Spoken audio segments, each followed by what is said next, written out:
مساء الخير ومساء الأنوار.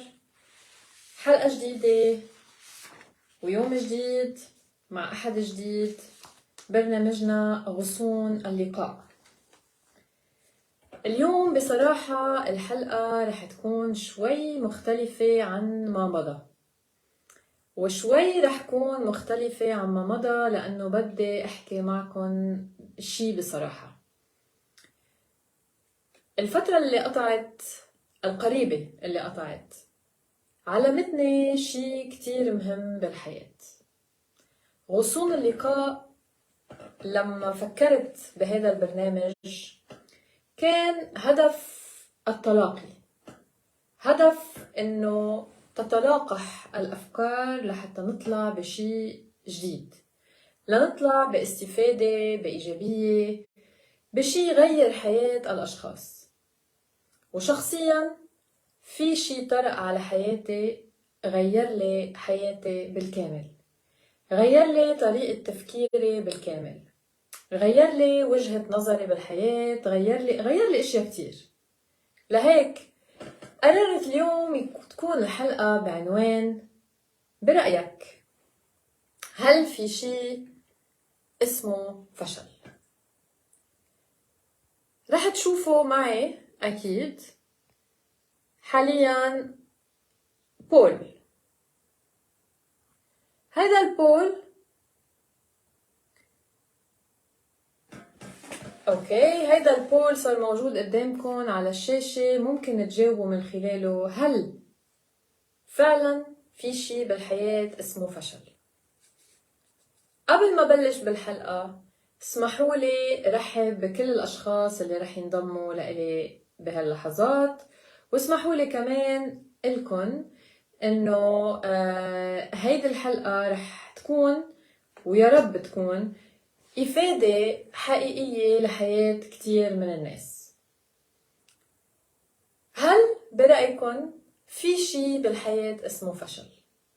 أنا وعم حضر لهيدي الحلقة اجت براسي أفكار كتيرة.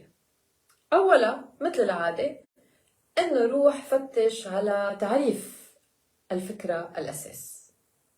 شو هو تعريف فكرة الفشل؟ لما فتشت لقيت كلمتين هن مفتاح سحري بحد ذاته. الكلمة الأولى لما بدنا نعرف كلمة فشل بيعرفوا لنا إياها بكلمة خيبة. لما قعدت هيك فكرت للحظات ضحكت، قلت هل يمكن إنسان يعلق مصير حياته كلها بخيبة؟ لما فكرت بمعنى كلمة خيبة عرفت إنه المشكلة موجودة فينا، وتأكدت إنه الفشل أصلاً فكرة مش موجودة إلا بخيالنا. ليه؟ خيبة هي أصلاً معنى لشي نحن عنا إياه. الخيبة هي لما نحن نحط تارجت معين وما نقدر نوصله، ما نقدر نحققه. طيب كتير منيح، وهيدا اللي نحن أصلاً نطلق عليه فكرة الفشل. تعال نكمل التعريف اللي بيقول عدم تحقيق ما كان يأمله الإنسان. طبعا كمان في عندي مفتاح تاني، يأمله الإنسان. إذن الفشل هو شيء مرتبط فينا نحن شخصيا. كتير منيح. لما أقول فشل ككلمة تستعمل طبيا مثلا لفكرة كتير أساسية، منقول فشل كلوي. طب شو يعني فشل؟ فشل هو إما ضعف إما كسل، صح؟ يا ريت تجاوبوني على تشات، وأنا عذرا إذا في حدا عم يكتب شيء أو عم يبعث لي بعد ما لم يظهر أمامي أي شيء، وأيضا لم يظهر بعد أمامي اسم أي شخص، فبعتذر كتير إذا ما كنت عم مسي حدا بالاسم. عموما كنا عم نقول إنه الفشل يعني كسل، ضعف أو تراخي. هيدول 3 كلمات إذا منفكر فيهم مليا منعرف جواب السؤال المطروح بهذه الحلقة: هل هناك فعلا شيء يسمى فشل؟ أكيد في شيء اسمه فشل. هو التراخي، هو الضعف، وهو الكسل. إذن ما هو الفشل؟ أنا برأيي كشخص، يمكن في ناس بدهم يقولوا اف عم بتحط خبرة حياة أو عم بتحط نفسها بهذا المحل. لا، أنا ما عم بحط حالي بهذا المحل، عم حاول حلل أنا وياكم أشياء كتيرة مرقت بحياتي أنا شخصيا وبحياة ناس كتير، قريت عنهم وسمعت عنهم مثلا وعاشرتهم وشفتهم ومرقوا بحياتي إلى آخره، مثل ناس كتير كتير كتير منكم. الفشل، هيدي الكلمة هي أصلا قرار. يعني فعليا ما في شيء اسمه فشل، في قرار يتخذه الإنسان لحتى يوصل لشيء اسمه فشل، وبعدين بكب كل مشاكله على هيدي الفكرة. ليه عم قول قرار؟ ببساطة إذا منراجع أفكار وأشخاص وتجارب وإشياء مرقت فيها الناس، منلاقي كل الأشخاص اللي نجحوا أصلاً هن ناس انوجعوا كتير، وأصلاً هن ناس تعبوا كتير، وأصلاً هن ناس مرقوا بأشياء صعبة وتجارب صعبة كتير ونجحوا. إذن شو اللي خليهم يوصلوا للنجاح؟ برأيكم هل لأنه طلعوا بالأشياء وقالوا أنا فشلت؟ ولا لأنه عملوا شي تاني كتير مهم؟ تذكروا الكلمات السحرية الثلاثة: ضعف، كسل، تراخي. عالجوا هيدول الثلاث أمور: الضعف والكسل والتراخي. كيف يعني؟ يعني حل الفشل سهل جدا. أنا عم حضر كمان للحلقة كنت عم بكتب جملة وقلت إنه الفشل قرار. إذن فعليا في شخص هو بيقدر يسمي حاله، هو يطلق على نفسه لقب الفاشل. هاي مشكلته، لأنه هو قرر عن سابق إصرار وترصد بأنه يكون إنسان ضعيف، إنسان متراخي، وإنسان كسول. لكن ليس هناك شيء اسمه فشل بالمطلق. يعني هيك شيء اسمه فشل مش موجود. ليش مش موجود؟ لأنه كل إنسان يقف أمام مفترق طرق لما يتعرض لشيء معين بحياته ويحس إنه الأمل اللي كان حاطه على هيدا الشيء ما قدر حققه، أو الطموح اللي كان حاطه ما قدر وصله، أو يمكن ما قدر عمله مثل ما هو كان متخيله.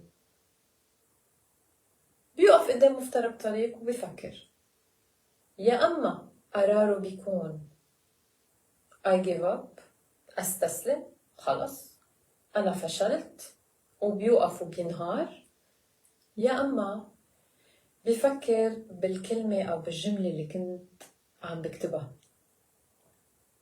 اللي هي failure، اللي هو الفشل، is one step to succeed. شو يعني؟ إذا أنا بدي أوصل على قمة الجبل، أو أنا بدي أطلع على الطابق العاشر، بدي أمرق على درجات، بدي أتسلق.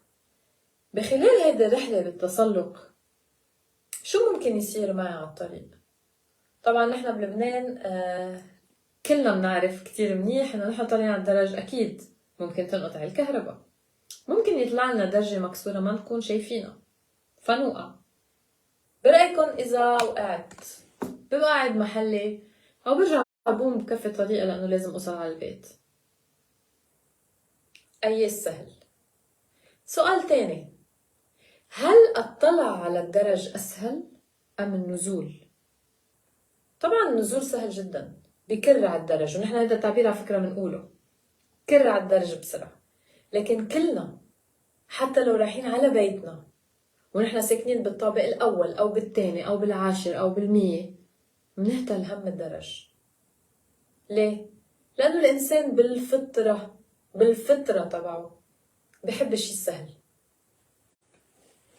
بالفطرة بحب يكون مرتاح، بحب ما يعمل مجهود، بحب اللي بيعرفوا خلصنا ارتحنا.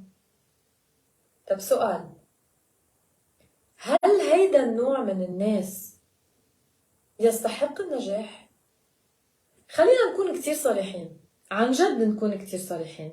برأيكم إنسان هالقد مرتاح على وضعه، إنسان هالقد مبسوط باللي هو فيه وما بده يبذل ولا أدنى مجهود تيغير أي شيء بالحالة اللي هو فيها، هل هذا الشخص يستحق النجاح؟ سؤال عندكم، أنا ما عندي جواب لهذا الشيء. أنا بعرف إنه كلكم بينكم وبين حالكم رح تطلعوا وتقولوا إنه شو هالسؤال. النجاح بده تعب حتى نستلذ فيه.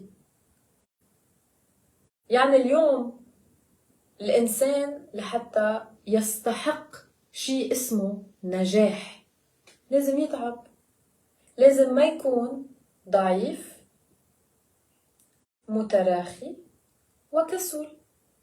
يعني لازم يكون العكس، لازم يكون مثابر وعنده نفس طويل وعنده القدرة على التحمل وعنده الإصرار والإرادة. هيدا بس الذي يستحق النجاح، وهيدا بس اللي بيوصل أصلا، لأنه عنده نفس طويل، لأنه مش من قدام أول بحثة بيقرر أنا خلص لا أنا حظي هيك وما قادر ويعني اسمحولي وما فيي ما حدا بيجبر حدا عشي. لكن الشخص اللي بيكون ضعيف كسول ومتراخي ما يفكر بحياته يحمل فشله لغيره، يكون على الأقل عنده الجرأة يحمل حاله هيدي المهمة، ما يحط هيدا الشيء على غيره. الإنسان الذي يرضى. طب هون ما بدنا نفوت بقصة دينيا الرضا بقدر، صح، هون في تسليم مطلق بالقدر. لكن بالحياة الله أعطانا اختيارات وحملنا مسؤولية خياراتنا، فما نقول إنه أنا راضي. أنت راضي لأنك إنسان ما عندك إرادة، راضي لأنك إنسان ما بدك تبذل مجهود. ليكو الإنسان الآخر الذي يتعرض لنفس الظروف ويمكن أصعب بياخد من الفشل ذريعة للتعلم، بياخد من الفشل طريقة للإصرار، بياخد من الفشل درس بيعلمه كيف لازم يتصرف المرة التانية. على فكرة النجاح منه صدفة، النجاح أصلا هو process تنقدر نوصل في عدة فصول، عدة درجات. خلال هذه الدرجات التعثر هو شيء إيجابي، الوقوع هو شيء إيجابي. هل معقول هيدا الشيء اللي عم قوله؟ طبعا، لأنه التعلم، وهيدا رح نحكي فيه بحلقة أكيد لاحقة، بيفرق عن التعليم. التعلم ضريبته واضحة، التعلم إفادته أكيدة، التعلم قدرة حقيقية لتطوير الذات، وهيدا منه سهل. منه سهل الإنسان ياخد قرار يغير كل شيء بحياته. الأسهل إنه يضل مثل ما هو. سهل ابقى أنا مثل ما أنا، سهل اقبل باللي موجود، سهل كون هيك لأنه ما بدي غير. كتير سهل اقبل على اللي أنا فيه ونق. كنت أقول لطلابي بتعرفوا إنه الشعب اللبناني ما رح يتغير بحياته؟ كانوا يضحكوا. إنه لأنه الشعب اللبناني بس بيتعلم شغلة واحدة يعملها، إنه ينق. بس تسأله شو بدك ما بيعرف يقلك شو بده. وللأسف هيدي ثقافة زرعت بأدمغة على الأقل اللبنانيين، لكن قد أتحمل مسؤولية هيدا الشيء، بس إنه نحن كعالم عربي أصلاً عنا ثقافة إنه خلي الآخر يفكر عنا. نحن ما بنحب نتعب حالنا، نحن على طول قاعدين بمنطقة الراحة تبعنا ومتفقين على هيدا الموضوع وكله تمام. مننق شوي، منغير هون شوي، مننق اليوم لهيدا، تاني يوم مننق لحدا تاني مشان ما نزهق نفس الشخص. لكن فعليا انت شو عم تعمل لتغير الواقع تبعك؟ ليه لا نحكي عن شيء اسمه فشل لما أنا أصلا لا أبذل أي جهد؟ الفشل بالتعريف هو كسل، ضعف، وتراخي. هول الثلاث كلمات مفاتيح كيف نقشع الاشياء. إذا ما تغير هيدا الشيء هون، ما في شيء بيغير الظرف اللي نحن فيه، ما في شيء بيغير الواقع اللي نحن فيه. ليه نحن ما بدنا ناخد من الفشل قوة؟ ليه مش كل إنسان بيقدر فعلا إنه يتعلم؟ بدل ما يقول أنا فشلت، يقول أنا جربت، والتجربة الثانية رح اتفادى الخطأ اللي عملته بالأول. هول بس هن الناس اللي بيستحقوا النجاح، وهول بس هن الناس اللي بينجحوا. بالحقيقة هول هن الناس اللي بينجحوا، هول الناس اللي بيتعلموا إنه بالحياة في دروس، وهيدي الدروس بيقروها، ولما بيقروها بيفهموها، ولما بيفهموها بيتعلموا منها. هلأ مشكلتهم إنه هيدول الناس يمكن ما بيقدروا يعلموا هيدول الدروس لغيرهم لكتير أسباب ما رح ندخل فيها بهاي الحلقة، لكن بكفي إنه يكونوا تعلموا الدرس وغيروا، يفوتوا بالبروسس شوي شوي تيغيروا شي بحياتهم. إذا برأيكم هل في شي بالحياة اسمه فشل؟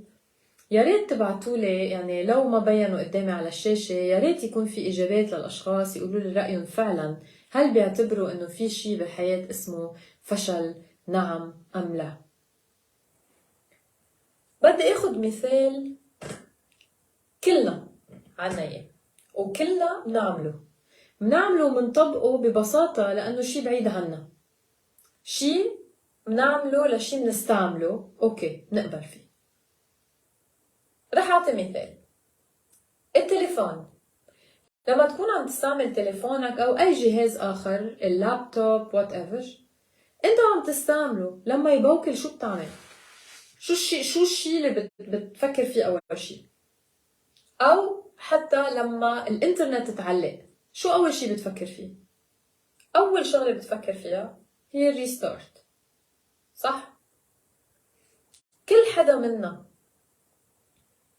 جوا بيعرف إنه إذا بوكل التليفون ليرجع يشتغل شو بنعمل؟ ريستارت.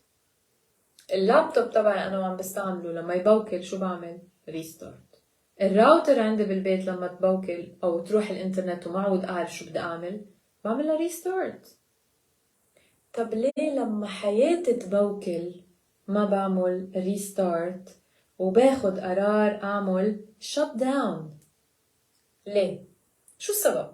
شو السبب اللي بيخلي الإنسان بحياته يتصرف غير الاشياء اللي أصلا هو معود يعملها بحياته العادية أو حياته اليومية؟ ليه؟ بدي يكون جريئة وأسألكم سؤال فعلا ما ضروري حدا يجاوب عليه، لأنه يمكن ما حدا حيكتب، يمكن هلأ هون قدامي على الشات، بس كل واحد يقعد يفكر فيه على رواق مع حاله. ليه نحن منخاف من الفشل؟ شو هو الفشل؟ شو معناته؟ بغض النظر عن التعريف اللي أنا قلته هلأ، يعني بغض النظر عن فكرة التراخي والكسل والضعف، ليه نحن منخاف من الفشل؟ شو يعني فشل؟ فشل إنه أقدم على شيء وما يزبط. طب كم مرة بتطبخ الأم طبخة بالبيت وما بتزبط؟ كم مرة أنت بتروح على شغلك وما بتقدر تعمل اللي أنت عملته؟ وكم مرة باليوم بتوصل على شغلك مؤخر لأنك ما قدرت وصلت على الوقت، وكم مرة بتكون بدك هيدا البنطلون تلبسه ما لبسته لأنه ما إيش الكهرب وما غسلته. شو بيصير؟ عطول في بديل، عطول في بديل، عطول بلحظتها منلاقي البديل. كرمال هيك ما تزعل لما تفشل وتكون ضريبة التعلم قوية كتير، ما تزعل، بالعكس لازم تنبسط، لأنه الإنسان الحقيقي ليتعلم لازم الكف اللي ياكله يوجعه. إذا الكف كان خفيف ما رح يتعلم. إذا كان الكف صغير وما وجع ما رح يتعلم بسهولة الإنسان. كرمال هيك لقيت جواب لمرة لشغلة كتير مهمة كنت دايما أسألها وما كنت أعرف الجواب عليها. إذا الله سبحانه وتعالى قادر على كل شيء، ليه في ناس موجوعة؟ ليه في ناس عم تتعذب؟ ليه في ناس تعبانة؟ ليه في ناس ما بتقدر توصل للي هي بدها إياه؟ ليه ليه ليه ليه ليه؟ بأوقات كلنا بنسأل هيدي الأسئلة وكلنا بنفكر ليه يا الله أنا؟ تعالوا نكون كتير صريحين مع بعض. بس قبل خلونا نرحب ب الصديق ربيع التبيسي، وأهلا وسهلا أكيد بكل الأشخاص اللي انضموا لإلي هلأ.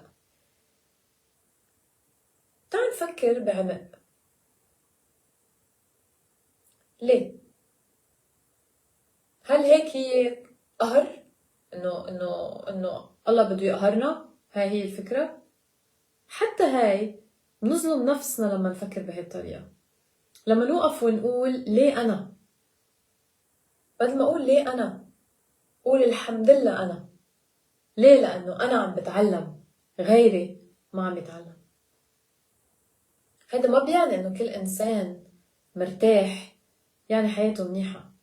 كل حدا عنده نصيب نحن ما بنقدر نقدره وما بنقدر نفهمه. الشيء الوحيد اللي نحن قلنا حق نفكر فيه ونشتغل عليه هو لما تجينا هيدي الهدية شو بنعمل فيها.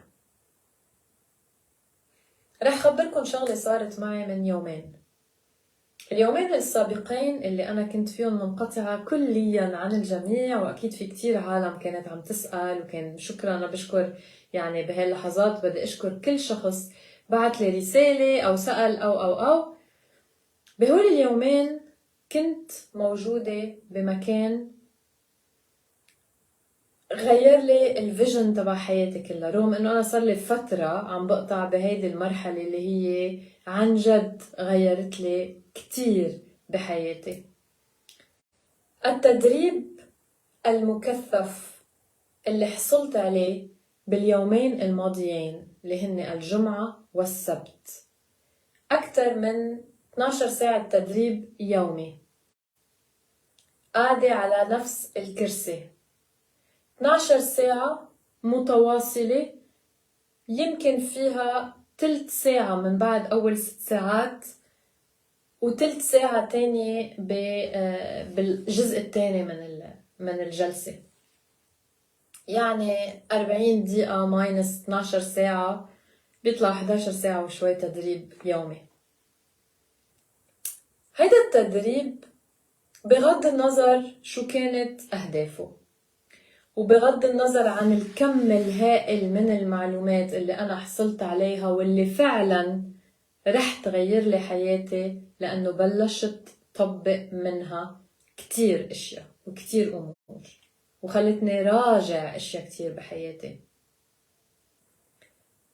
إنه أنت كإنسان تقرر تقعد هيدا الكم العالي من الساعات لا تتعلم. هيدا قرار، هيدا قرار، هيدا مش شي صار صدفة، منه موضوع انت تفاجأت فيه. انت اخذت قرار، وقبل هيدا القرار كان في عمل دؤوب ومتواصل، لأنه شرط الحصول على هيدا التدريب كان عمل بيخليني كون جديرة إنه كون بهالمكان. طب هيدا كله المسار من أول ما بلشت اشتغل لأوصل لهيدا التدريب، وخلال التدريب هالكثافة وهالوقت وهالجهد، برأيكم ما علمني شيء؟ في ناس بيطلعوا انه لشو؟ ما هي اصلا انسانة واصلة اللي بدها اياه. وسئلت بعد بدك تتعلمي؟ شو بعد بدك تتعلمي؟ جوابي بكل بساطة، إذا لازم قيم حالي، أنا قيم نفسي كإنسان، بعدني بعيدة عن النجاح مثل هون والنجاح، قد بعد الفشل عن النجاح. ليه؟ بفيديو من 2-3 قلت ما فيك كإنسان تقرر تبقى محل ما أنت. القرار إنك تبقى محل ما أنت لا يعني أنك ستبقى في مكانك. ليه؟ لأنه الحياة منا ثابتة، لأنه الحياة متغيرة، والتغير هيدا قد منه سريع، حتى لو كنت بالنقطة A السرعة رح تمعسك وحطك انت بالزي، حتى لو كنت انت بعدك بالاي، لانه قطعت الناس عنك. اذا هو قرار. يعني انا لو اخذت ونطرت، يعني هيدي النطرة انه انطر لتجي الفرصة لأقوم انا بهيدا العمل، يعني انا قررت مسبقا انه اكون انسان فاشل. لكن ان تسعى الى التطوير والتعلم، وان تجتهد حتى تتعلم وتعرف أكتر، هذا لحاله حيكون سبب للنجاح حتى لو ما حسيت فيه. لأنه أنت وعم تعمل هيدا البروسس أنت أخذت قرار تعمل ريستارت. قلت ولا يمكن أقبل إنه انطفي أو بوكل.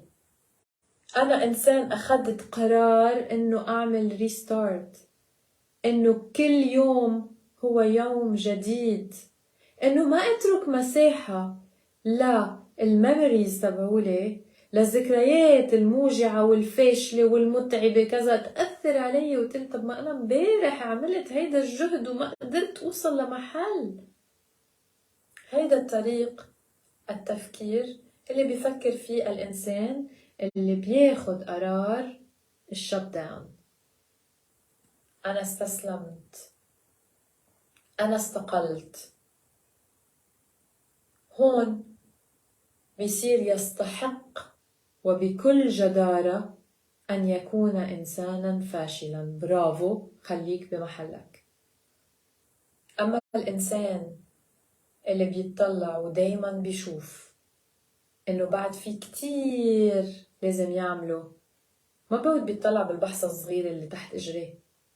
لما يكون حاطط الهدف تبعه بعيد كتير، بصير البحثة والتلة والدبشة والحفرة شو ما بدكن يطلع بوجهه ما بتفرق معه، لأنه الهدف تبعه بعيد كتير، شايفه هنيك وعم يركض بده يوصل.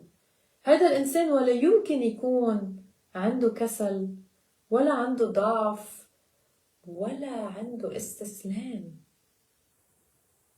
ولا ممكن. هذا الإنسان اللي هدفه حلمه شايفه بعيونه، ولا ممكن إنه يخلي شيء هالقد سلبي يأثر عليه. بالعكس، رح يقشع بكل شيء غيره بيعتبره سلبي إيجابية، لأنه رح يقشع فيه دافع إلى الأمام. هيدا الإنسان ولا ممكن يوم يقول عن حاله إنه هو فاشل رغم كل الأوجاع ورغم كل المتاعب. فتشوا عن قصص الناس اللي نجحت، كم مرة بكيت، كم مرة انهارت، وكم مرة وصلت لمحل قالت خلص اختنقت. لكن شو بتفرق عن الناس اللي بتفشل؟ شغلة واحدة بس، بدل ما يكبس زر shut down بيكبس زر restart. هالقد قراب من بعض، هالقد قراب من بعض. زرين، إذا كبست shut down حكمت على نفسك بالإعدام واستحقيت لقب فاشل مدى الحياة. لكن الزر الثاني إذا اخترته وحطيت ريستارت رح تفهم إنه ما في شي بالحياة اسمه فشل.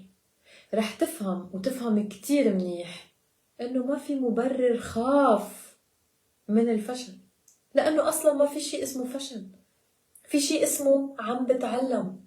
ما كنت أعرف وصرت أعرف، وبعد في أشياء كتير ما بعرفها.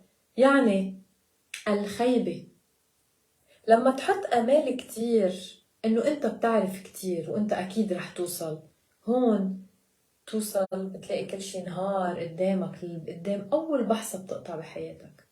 بس لما تكون مدرك تماما إنه بهيدي الرحلة الطويلة، بهيدول اللحظات اللي حتقطع بحياتك، أنت شخص عرفت شيئا وغابت عنك أشياء، رح تقشع بكل بحثة محل بيسند خابية. شوفوا نفسها البحثة اللي بتتفركش فيها وممكن تفرك اجرك وتكسر لك اياها، هي نفسها البحثة اللي بتسند فيها الخابية. هي البحثة ما بتتغير، هي انت كيف بتشوف هاي البحثة. هي انت اذا شفت البحثة كسرت لك اجرك، او انت شفت البحثة عم تسند الخابية. دايما طلع بالاشياء بمرايتك. ما في شي بخلي الإنسان يوقف بمكان إلا نفسه. أنت بتقرر. إذا أنت ضعيف وقررت إنه غيرك يتحكم لك بحياتك، ما تلوم التاني، أنت المشكلة.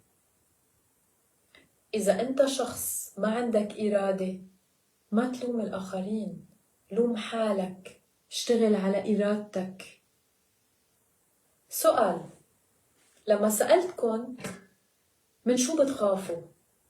ليه بدي خاف؟ شو هو الفشل لحتى هالقد منخاف منه؟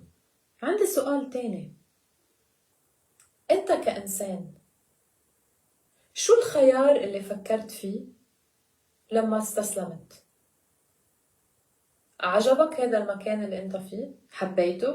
حبيته لتبقى انه اوكي خلص انا هون مبسوط مرتاح؟ شو عندك تخسر اكتر لما توصل برأيك انت، لما تقول انا فشلت؟ فشل هو اعلى شيء سيء ممكن توصل له. طبعا ممكن ابكي يوم وازعل يومين وقرر انه ما بقى. طب وبعدين؟ بعد اسبوع، بعد 10 ايام، شو ببقى محلي؟ البقاء مكانك يعني انت مبسوط ومرتاح فيه. اذا ليه عم بتسميه فشل؟ سميه راحة، لانه انت قررت انه تكون هي مساحة الراحة اللي انت عايش فيها.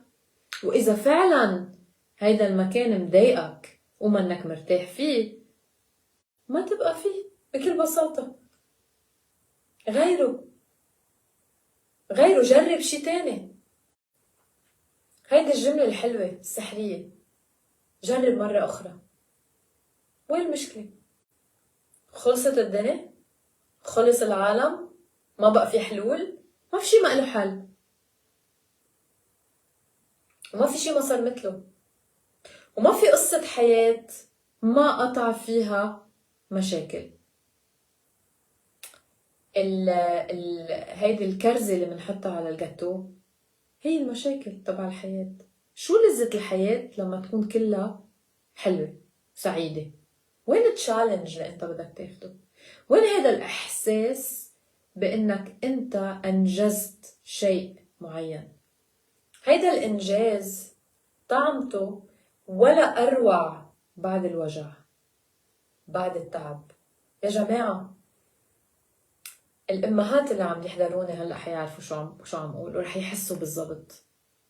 كيف بيخلق الولد؟ ما بيخلق بلا وجع، ولا ممكن. لذة الألم اللي بتحسه الأم أثناء الولادة يساوي لذة الألم نحن ناطرين النجاح. لهيك شيل كلمة فشل وإلغي مفهوم الفشل من حياتك. أنت اليوم بتقرر الولادة تستحق هذا العناء، الولادة تستحق كل هذا الألم.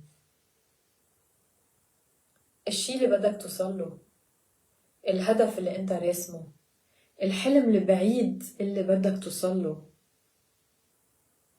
بده عناء، بده تعب، بده جهد، بده سهر، بده تطلع من المحل اللي انت مرتاح فيه، بده تدفع ضريبته، بده انه تعمل اشياء ما بتحبها لتوصل محل ما انت بتحب.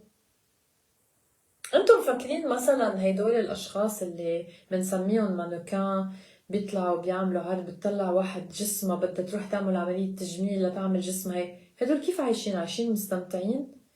ما هدول بيطلعوا بالاكل بس بتطليع، ما بيقدروا يقربوا من حده. ليه؟ لانه اختارت هيدا الشي بدها تدفع ضريبته من هيدا الشي اللي هي بتحبه. ما بيقدر الانسان يحصل على كل شي على فكرة،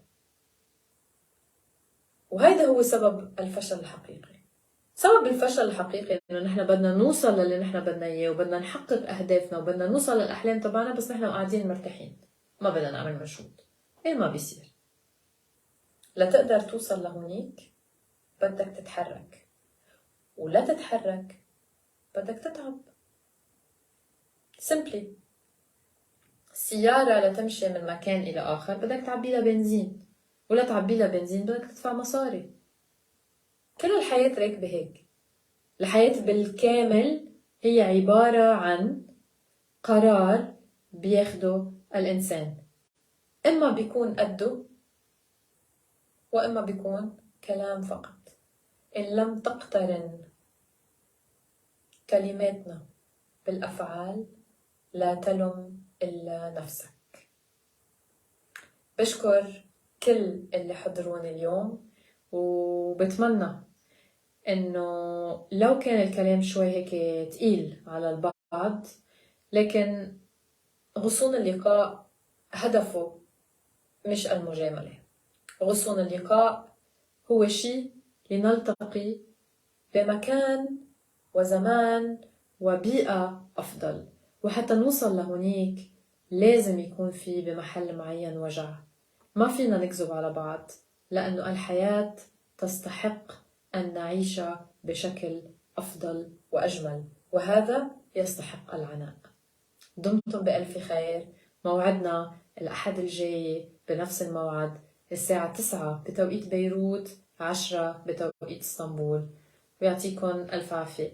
وإذا كان في تعليقات لم تظهر أمامي على الشاشة، أكيد بعد الحلقة رح جاوب على كل الأسئلة، كل الاستفسارات، كل التعليقات. وشكرا كتير لحضوركم. إلى الأحد المقبل.